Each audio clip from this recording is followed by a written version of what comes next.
Everyone, welcome to maths up to infinity.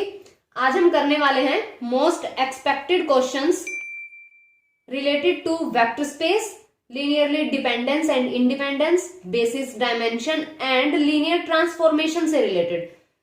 तो अगर video पसंद आए तो लाइक कीजिए एंड शेयर कीजिए। Our first question is which of the following sets of vectors is a basis for R cube. तो R3 के लिए कौन से वेक्टर्स बेसिस बनेंगे। तो पहले ये देखते हैं कि बेसिस होते क्या हैं। बेसिस के लिए दो कंडीशंस होल्ड होनी चाहिए, एक तो लीनियरली इंडिपेंडेंट होना चाहिए सेट, एंड अदर कंडीशन कि V का हर एक वेक्टर लीनियर कॉम्बिनेशन में लिखा जाना चाहिए, यानी लीनियर स्पैन। तो यहां हमारे पास वेक्टर्स हैं, ऑप्शन 1 है 2 1 2 एंड 8 4 8। तो अगर कोई भी वेक्टर स्केलर मल्टीपल हो जाए दूसरे वेक्टर का तो वो लीनियरली डिपेंडेंट हो जाता है, लीनियरली डिपेंडेंट हो जाता है। हम यही कंडीशन देख लेते हैं, इसी कंडीशन से पता चल जाएगा। तो यहां ये 8 4 8 4 मल्टीप्लाई 2 1 2, यानी ये जो वेक्टर है वो स्केलर मल्टीपल हो गया इसका, तो ये लीनियरली डिपेंडेंट हो जाएगा। ध्यान रखना है, स्केलर मल्टीपल हो जाए तो डायरेक्ट ही कट जाएगा, अदरवाइज मैट्रिक्स मेथड से हम चेक कर सकते हैं। नेक्स्ट ऑप्शन है 1 0 0 0 1 0 एंड 1 1 0। अब इसमें तो डिटरमिनेंट मेथड से चेक करना ही पड़ेगा। तो 1 0 0 0 1 0 1 1 0 एक्सपेंड करते हैं, क्या बनेगा 1 एंड यहां ये 0 हो जाएगा। उसके बाद ये 0 ही दे रखा है तो ये इक्वल टू 0 हो गया। इसका मतलब लीनियरली डिपेंडेंट। अगर एक्सपेंड करने पे 0 आ जाए तो लीनियरली डिपेंडेंट हो जाता है, अगर नॉट इक्वल टू 0 हो तो लीनियरली इंडिपेंडेंट हो जाता है। तो इसका मतलब ये सेट डिपेंडेंट हो जाएगा, बेसिस नहीं बनेगा। एंड नेक्स्ट हमारे पास ऑप्शन है 0 0 0 1 2 3 5 7 एंड 18। तो जहां भी 0 आ जाए, पूरा ये सेट 0 है, तो अगर 0 आ जाए वो भी लीनियरली डिपेंडेंट होता है। ध्यान रखना है, स्केलर मल्टीपल हो जाए फिर भी लीनियरली डिपेंडेंट, एंड अगर 0 हो तो भी लीनियरली डिपेंडेंट हो जाता है। अब ऑप्शन ए भी लीनियरली डिपेंडेंट हो गया, बी भी डिपेंडेंट, सी भी डिपेंडेंट, तो जो ऑप्शन डी रहेगा वो लीनियरली इंडिपेंडेंट हो जाएगा और बेसिस वही बनेंगे। ऑप्शन डी यहां करेक्ट होगा। Next question is the dimension of the vector space C2R। तो अब हमें इसकी डायमेंशन फाइंड आउट करनी है। अगर यहां 2 या 3 अप टू n आ जाए तो डायमेंशन क्या होती है। सबसे पहले हमें चेक करना होता है कि C/R क्या होगी, डायमेंशन 2 हो जाएगी। अब यहां जितनी भी वैल्यू दे रखी है C2R है तो उतने से मल्टीप्लाई हो जाएगा, 2 × 2 ये 4 हो जाएगा। यहां CNR होता तो यहां 2n हो जाता, इस तरह से मल्टीप्लाई हो जाता है। कुछ भी हो, ये तो C/R है, अगर हमारे पास R और यहां n/R हो तो भी ये क्या हो जाएगा, R/R देखेंगे। R/R डायमेंशन कितनी होती है 1, एंड n/R कितनी हो जाएगी 1 × n, तो ये n हो जाएगी। इस तरह से डायमेंशन देखनी होती है। अगर यहां R n/Q हो जाए तो R/Q कितनी डायमेंशन होगी, इनफाइनाइट, तो R n/Q भी कितनी हो जाएगी, इनफाइनाइट हो जाएगी। तो इस तरह मल्टीप्लाई हो जाता है ये अगर डायमेंशन पूछी जाए। तो यहां हमारे पास क्वेश्चन C² और R था तो ये डायमेंशन कितनी हो जाएगी 4 हो जाएगी और ऑप्शन बी यहां करेक्ट हो जाएगा। Next question is the set V, हमें सेट गिवन है V एंड ये XY belongs to R² and XY greater than equal to 0। इस तरह का सेट गिवन है और हमें बताना है कि ये वेक्टर सबस्पेस बनेगा या नहीं बनेगा। Note a vector subspace of R² since every element doesn't have an inverse in V। Third option, note a vector subspace of R² since it is not closed under scalar multiplication। And fourth है not a vector subspace of R square since it is not closed under vector addition. तो ये हमें set given है जिसकी condition X Y greater than equal to 0 है। तो या तो ये वेक्टर सबस्पेस बनेगा, और अगर नहीं बनेगा तो वो कंडीशंस भी बतानी है कि क्यों नहीं बनेगा। तो एक कंडीशन देखते हैं, क्लोजर प्रॉपर्टी। वेक्टर स्पेस हम प्रूव करते हैं, जो फर्स्ट प्रॉपर्टी होती है closure property with respect to addition, वही देख लेते हैं, क्योंकि फोर्थ ऑप्शन में भी दे रखा है। सारी प्रॉपर्टीज तो हमें देखनी नहीं है, जो ऑप्शंस में है बस वही देख लेते हैं। तो फर्स्ट, अगर दो एलिमेंट हम यहाँ V के लेंगे और उनका जो सम करेंगे वो भी V में होना चाहिए। अगर V में नहीं हुआ तो इसका मतलब क्लोजर प्रॉपर्टी होल्ड नहीं हो रही है। तो एलिमेंट लेते हैं 1 5। कैसे एलिमेंट है? एक्स वाई, जहां x Y greater than equal to 0 हो। तो यहां हमने लिया 1 5 की मल्टीप्लाई करेंगे 5 हो जाएगा, ग्रेटर देन इक्वल टू 0 है तो इसका मतलब ये V में बिलोंग करता है।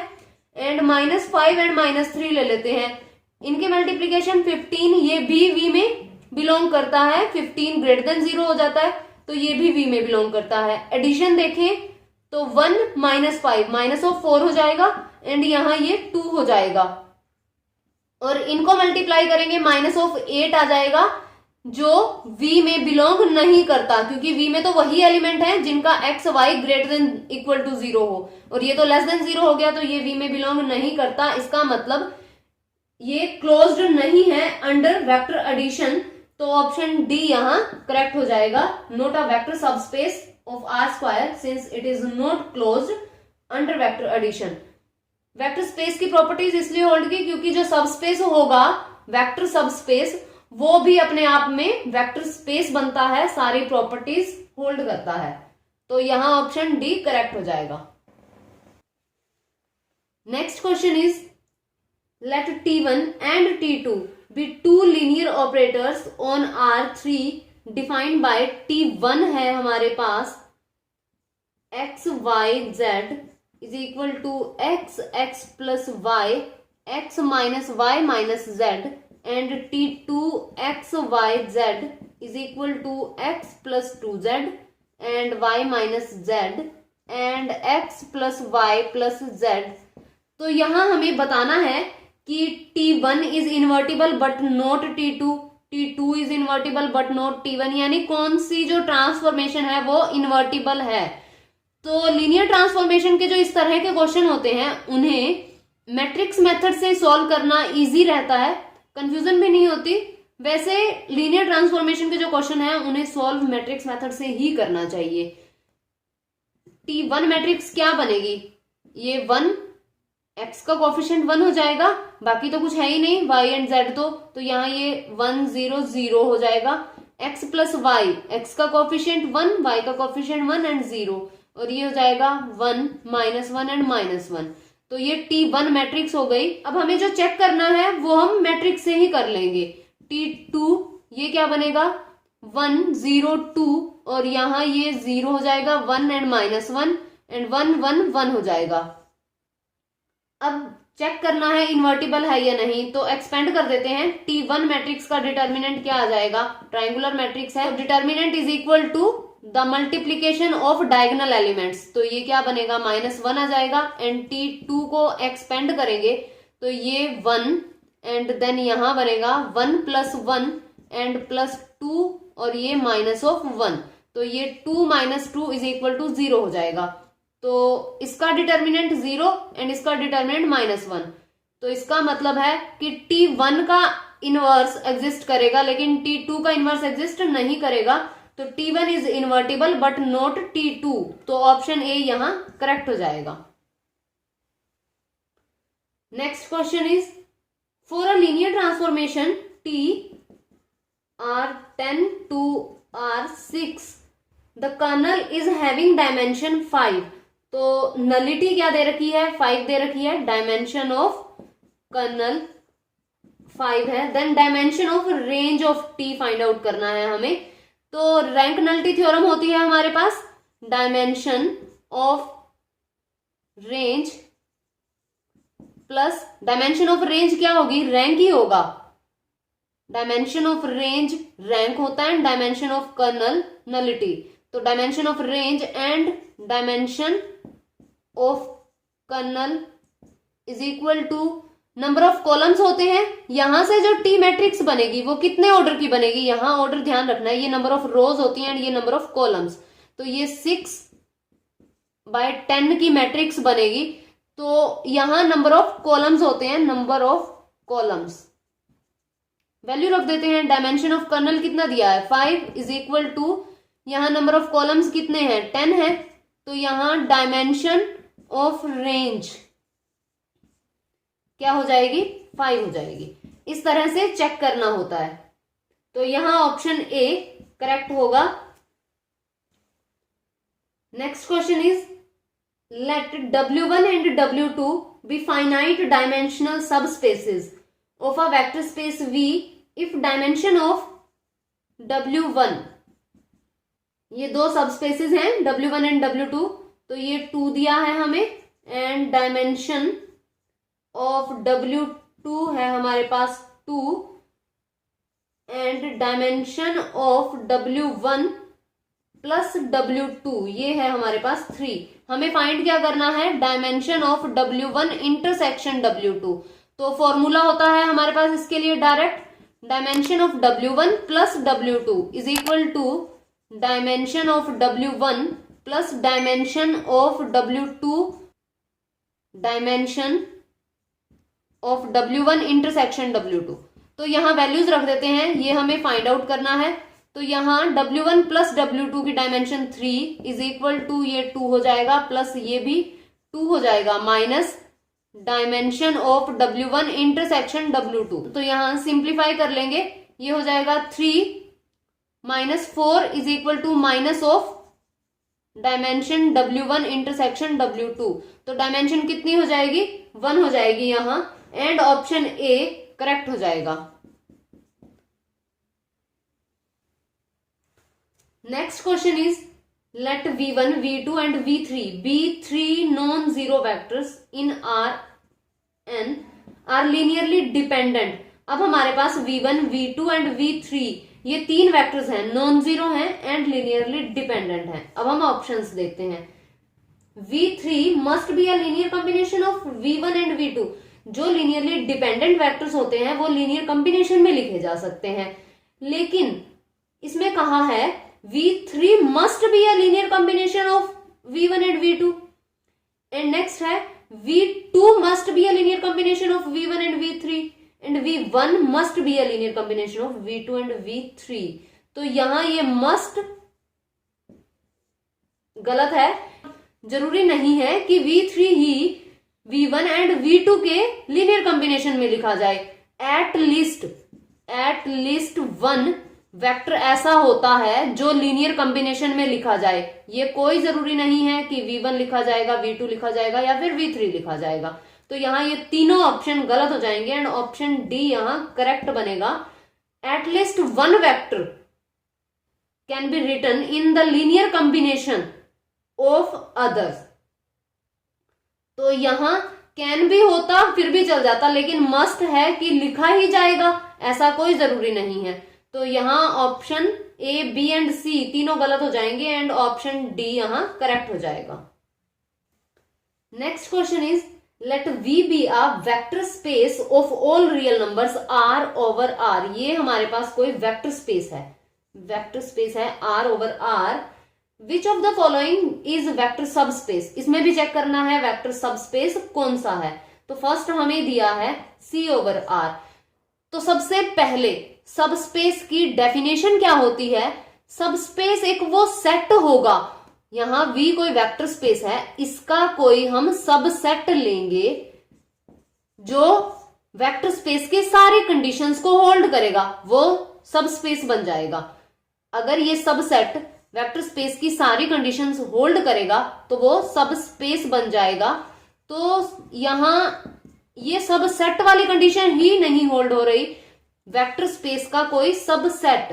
तो यहां हमने चेक करना है कि ये सब स्पेस बनेगा या नहीं बनेगा।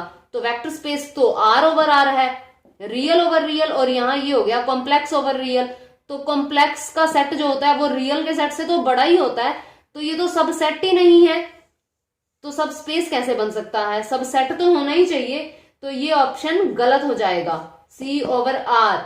वैसे तो ये वेक्टर स्पेस बनता है अलग से, लेकिन इसका सबसेट नहीं है तो इसका सब स्पेस नहीं बनेगा। And next R over R, तो ये तो बन ही जाएगा।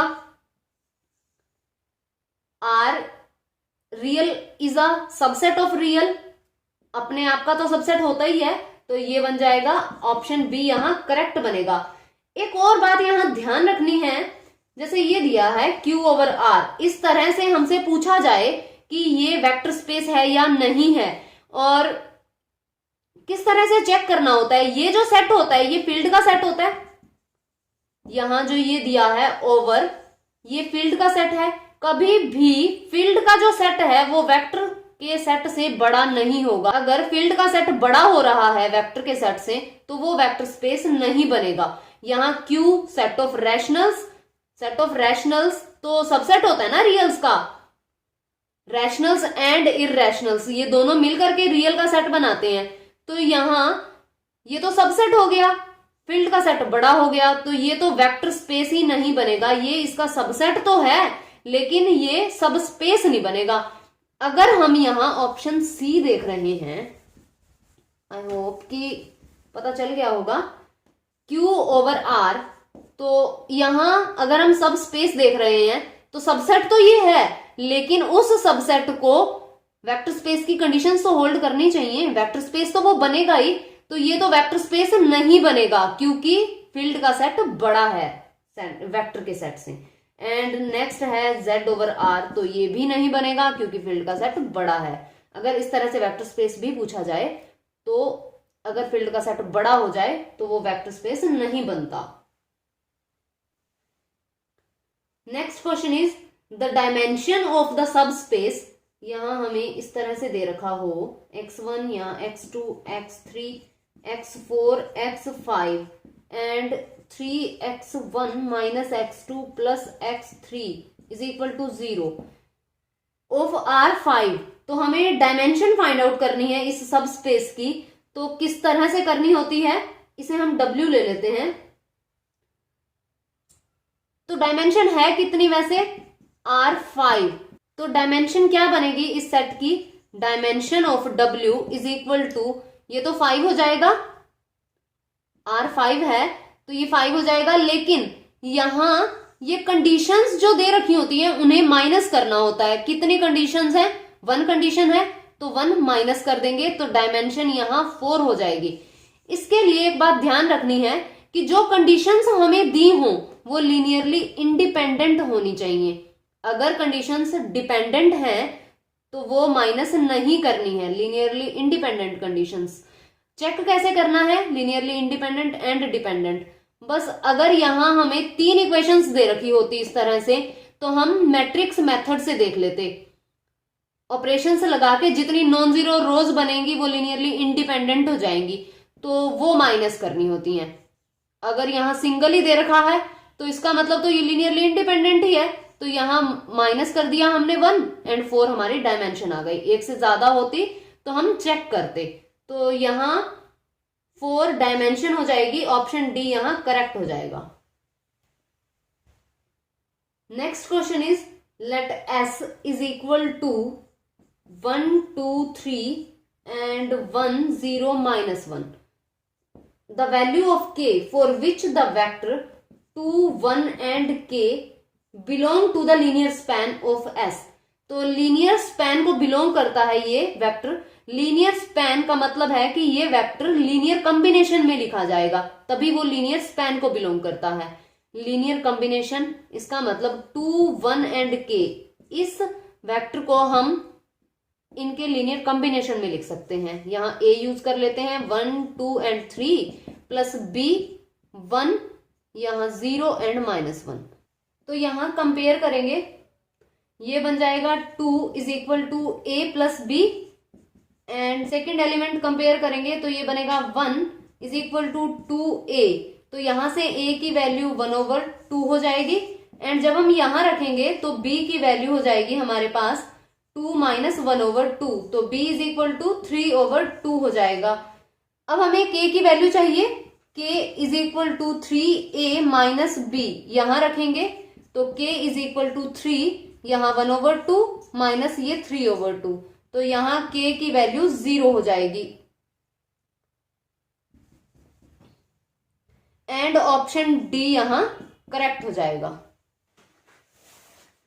Next question is which of the following is linear transformation.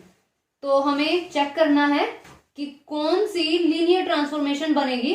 First option दिया है हमें T R square to R square given by T x y is equal to x y and यहां x. तो लीनियर ट्रांसफॉर्मेशन बनने के लिए सबसे पहले यहां ये फैक्टर्स लीनियर होने चाहिए।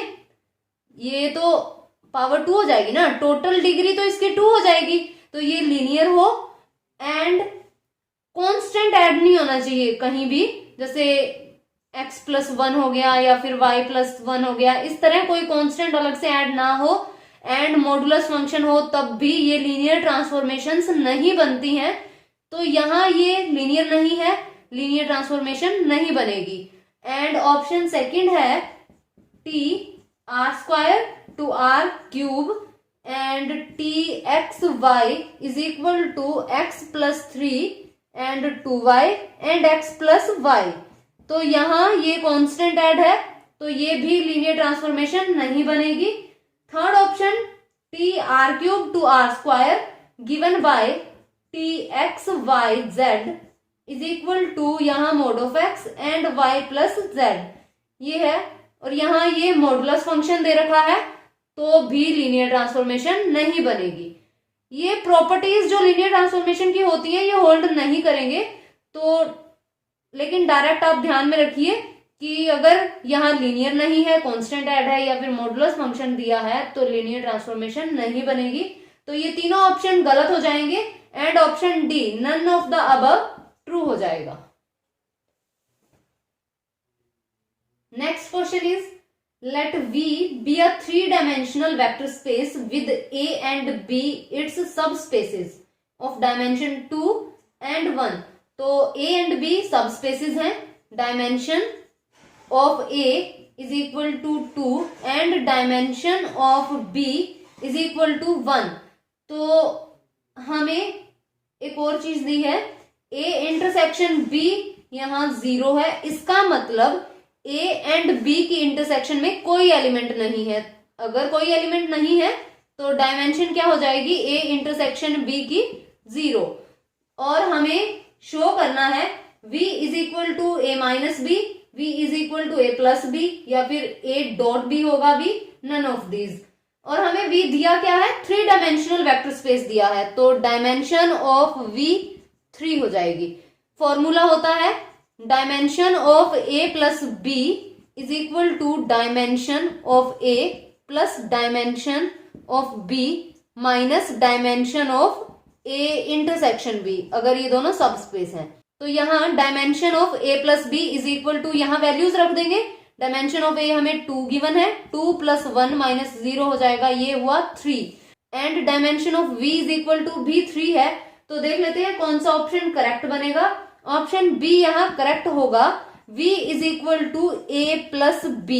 तो ये यहां अगर हम इस तरह लिख दें, dimension of A plus B is equal to dimension of V हो गया, और यहां से A plus B is equal to V हो जाएगा। तो यहां ये ऑप्शन बी करेक्ट बनेगा। Next question is the dimension of the vector space of all 3x3 real symmetric matrices. तो रियल सिमेट्रिक मैट्रिसेस की डायमेंशन बतानी है 3x3 ऑर्डर की। अगर यहां रियल सिमेट्रिक मैट्रिसेस दे रखी हो n क्रॉस n ऑर्डर की, अगर कोई मैट्रिक्स है तो उसकी डायमेंशन क्या होती है, n प्लस 1/2। और n यहां हमारे पास ऑर्डर है और हमें जो फाइंड आउट करना है वो 3 ऑर्डर की है, तो यहां हम 3 पुट कर देंगे। डायमेंशन ऑफ सिमेट्रिक मैट्रिसेस ये होता है, ये आप याद रख लीजिए। तो क्या बनेगा इसका आंसर 3 और यहाँ 4 हो जाएगा ओवर 2 और ये यहाँ हुआ 6। तो ये सिमेट्रिक मैट्रिसेस की डायमेंशन होती है। एंड अगर स्क्यू सिमेट्रिक मैट्रिसेस दे रखी हो, skew symmetric and n cross n order हो, तो डायमेंशन क्या बनेगी, n(n-1 ओवर 2। तो सिमेट्रिक मैट्रिसेस के लिए ये एंड स्क्यू सिमेट्रिक मैट्रिसेस के लिए ये। तो यहां हमारे पास ऑप्शन सी करेक्ट हो जाएगा। Next question is let T be a linear transformation from a 3-dimensional vector space V into a 2-dimensional vector space W। तो यहाँ T V to W है और डायमेंशन ऑफ V है हमारे पास 3 and dimension of W है हमारे पास 2। अब हमें बताना है कि जो ये T है कैन बी बोथ इंजेक्टिव और surjective, can be neither injective nor surjective, can be surjective but can not be injective, और can be injective but can not be surjective. तो 1 1 on 2 के बारे में बात करनी है। इंजेक्टिव मतलब 1 1, सर्जेक्टिव on 2। तो यहां अगर हम जैसे फंक्शन में चेक करते हैं 1 1 एंड on 2, तो जो लीनियर ट्रांसफॉर्मेशन है V to W जा रही है, ये V और ये W इस तरह हो जाएगा। V की डायमेंशन 3, इसकी डायमेंशन ज्यादा है, मान लो यहाँ 3 एलिमेंट है और यहाँ 2 और यहाँ 2 एलिमेंट है, तो 1 1 ही नहीं हो पाएगा क्योंकि V का हर एक एलिमेंट मैप होना चाहिए W के डिस्टिंक्ट एलिमेंट से। तो यहाँ एक एलिमेंट एक्स्ट्रा है जो रह जाएगा, जो यहाँ मैप नहीं हो पाएगा, तो इसलिए ये 1 1 नहीं होगा, नॉट इंजेक्टिव।